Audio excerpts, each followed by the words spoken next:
The trouble code P0087 in the Ford Kuga indicates that the fuel pressure in the system is not sufficient. Usually there are two culprits of this code, the high pressure fuel pump or the fuel pressure regulator.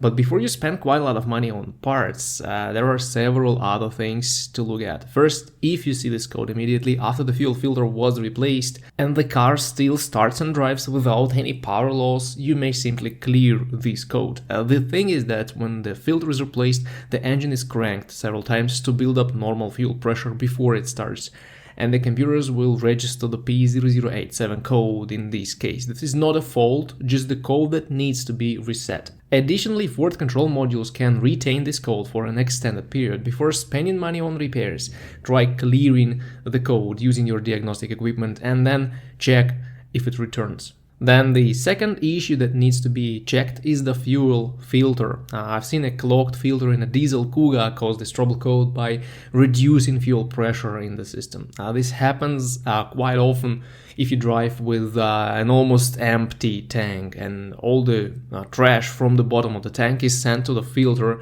by the low pressure pump. Manufacturers recommend keeping the tank at least half full at all times to avoid this effect in diesel Ford vehicles. Anyway, replacing the fuel filter will cost you peanuts, and it's worth trying these before you do anything else.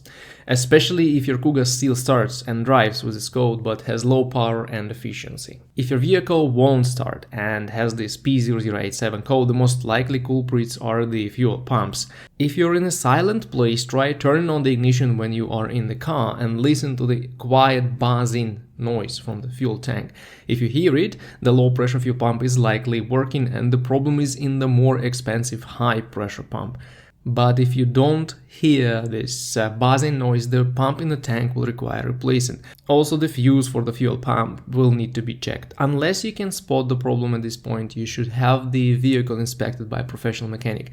There are two remaining culprits, the fuel pressure regulator that costs about 300 pounds and the high pressure fuel pump that costs about 1000 pounds. Both parts can be tested with good diagnostic equipment. Also, the high pressure pumps may be repaired sometimes, especially if it's a very common problem with the snapped shaft in the pump. So it's not a DIY task to check and repair these units.